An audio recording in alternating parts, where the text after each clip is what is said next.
Hello, listener, and welcome to Book 3, Chapter 12 of Bite-Sized Tales, the audio flash fiction podcast. In this week's story, our hero is beguiled by voices, but decides to take a chance.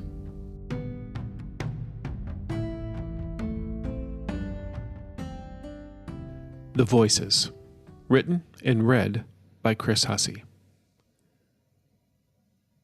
She loved him. She loved him in a way that she'd never loved anyone before. It was impossible for her to use words to define and describe her love for this man. She knew because she tried, many times. No matter which phrases she used, which words she pulled from a thesaurus, or which analogies she laid out, it always fell short. It was a love she could only describe with a feeling, and it frustrated her, because she was the only one to truly feel it. She would express her love to him, gifts, deeds, intimacy, understanding, and he would say that he understood how she felt. He would say that he could feel the love from her, and while she trusted his words, and trusted his returning of the love she gave, somewhere in the back of her mind and heart lay the doubt that he really didn't, that he never truly understood. It was a complicated affair. Both were victims of bad relationships which caused them damage, made them wanting, and made them wary. But surprisingly, this wasn't what drew them together. It wasn't the real connection. The real connection came first from similar interests, a casual conversation about the social dynamics of 80s teen movies, an era neither of them ever experienced, yet found incredibly entertaining to project themselves into, and how well, or poorly, those movies aged. That was the spark. That spark kindled into a larger flame with the discovery of more and then even more things in common. Those connections bred a level of honesty, vulnerability, and communication neither experienced in any of their previous pairings. Together, they marveled in what they discovered. But for her, that minuscule seed of doubt grew a root that said she ultimately couldn't handle the amazing situation she found herself in. But like a weed amongst tall grass, the realization stayed hidden, masked by the bliss of her happiness. She found joy and utmost satisfaction in all of these connections. Each talk, whether on the phone, over text, or late-night messaging, left her with a near-complete feeling. Strangely, or maybe not so, it wasn't until months after their emotional connection they discovered their physical connection only added depth to what she experienced.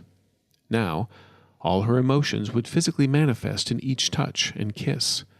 Every encounter was as if it was the first time, magical, wondrous, and something that lit her soul. She expressed these feelings and heard and felt his words of affirmation in return. But the root in the seed produced ephemeral buds. Fed by the pain of her past, these tiny specters of doubt floated, pitched and swayed in the recesses of her mind, whispering words of disbelief and fear, urging caution, urging overreaction, and warning of the dangers of loving so freely.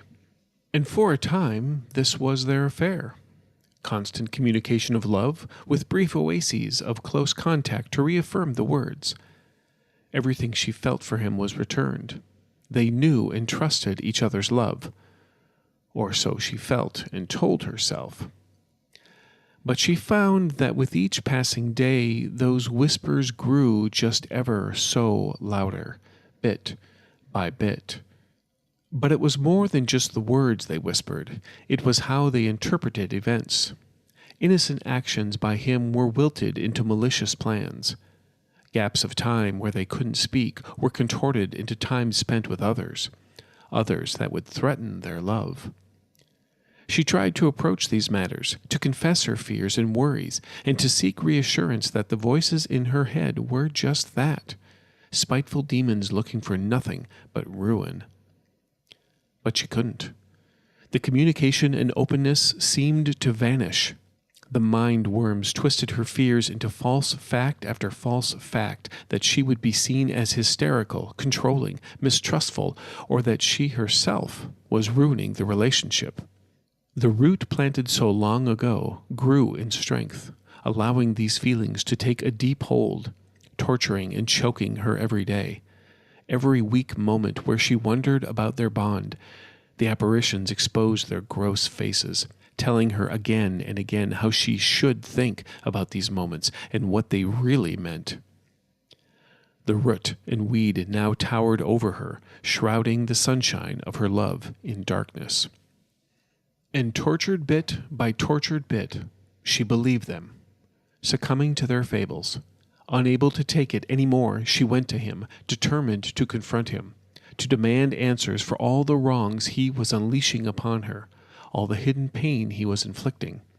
She was determined to have the last laugh and leave him and his conniving and malicious ways behind, to hurt him more than she was being hurt. He smiled broadly upon seeing her. The wraiths in her mind pushed her words forward, but they were not fast enough. He spoke first, called her his beloved. He then embraced her, squeezing her with that extra hard squeeze she always loved, the squeeze making her feel loved and so very safe. He then kissed her forehead softly, following it with a gentle touch of his own forehead, a tender connection as his eyes locked with hers. He sensed her unease. Gently cupping her head in his hands, he spoke soft words. "My beloved, you seem so troubled. What is the problem?" But before she could speak, before the phantoms could feed her words, he spoke again. "No, wait. I very much want to hear, but first I must show you something. But tell me, my love, my dearest, do you love me? Do you trust me?" She felt herself tremble. His words were armored in sincerity, decorated in affection, but they should be lies, should they not? Confusion erupted loudly inside her. The visions in her mind ceased their whispers, transforming to shouts, only adding to the cacophony. She was unsure of what to do, what course to take. Her love and trust warred with her suspicions and fears. She reached for the sinister comfort of the beguiling words that were always with her, then stopped short. Something inside her spoke ever so quietly. "No," was all it said. It was as a child's whisper, innocent and weak, yet with it a morsel of hope and strength she couldn't deny. She clutched that voice and spoke to him. I do trust you."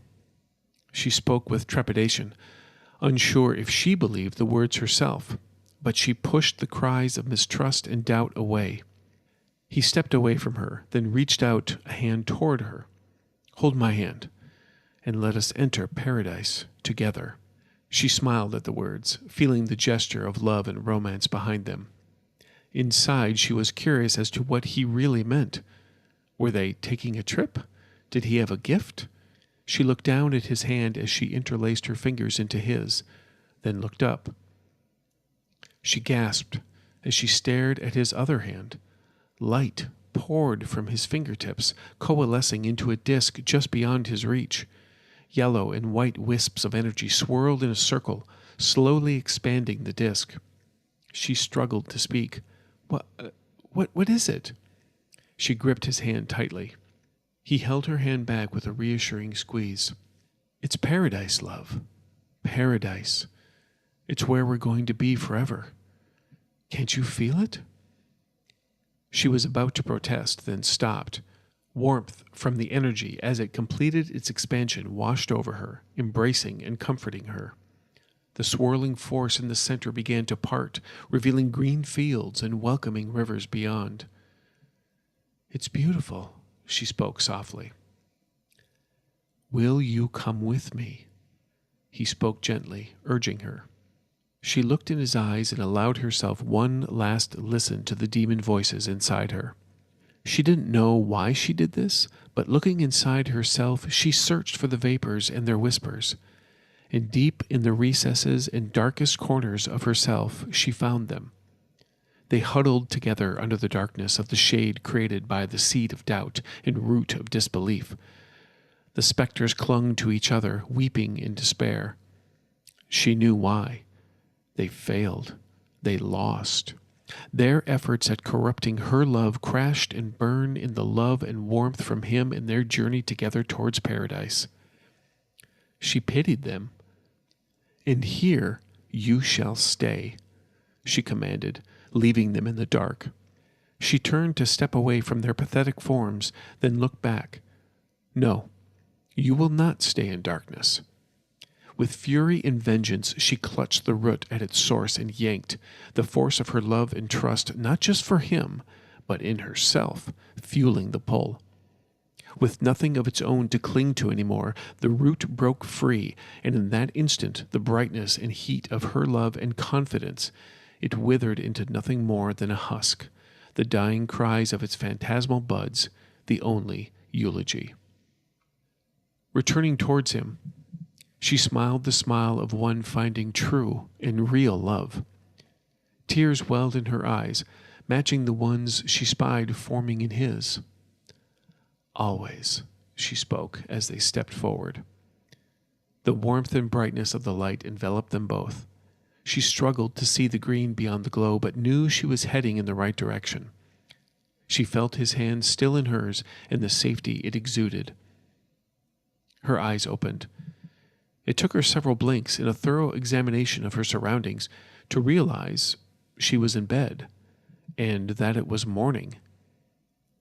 The experience she left was still fresh in her mind. Was it a dream? Was it real?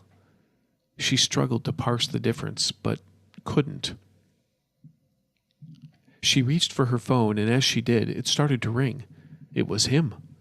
Her heart leapt. She went to answer the call, but hesitated. Inside, she listened for voices, whispers, anything of the pair that had tortured her. She heard nothing. And she knew she wouldn't, because she was happy.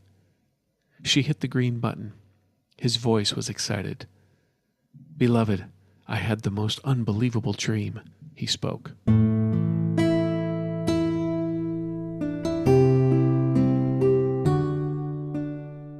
Author's note. So this story actually started out as my original contribution to The Fool, which was chapter 1 of book 3.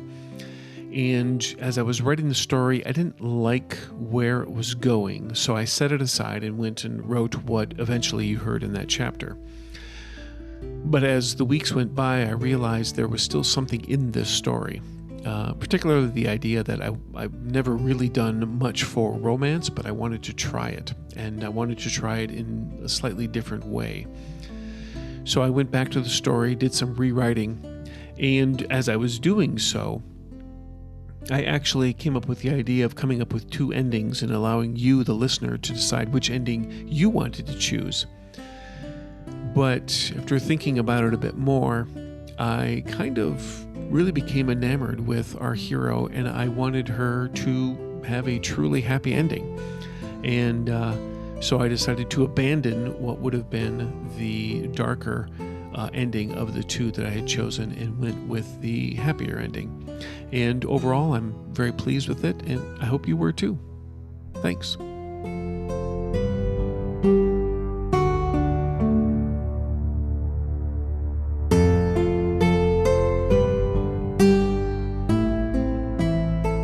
This chapter of Bite-Sized Tales has been brought to you under a Creative Commons Attribution, Non-Commercial, No Derivatives 4.0 International License.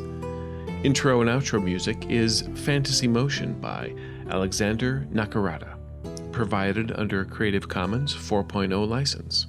If you've enjoyed what you've heard today, we'd greatly appreciate reviews and recommendations to your friends. For more information about our authors, please visit bitesizedtales.com. We look forward to reading to you next time.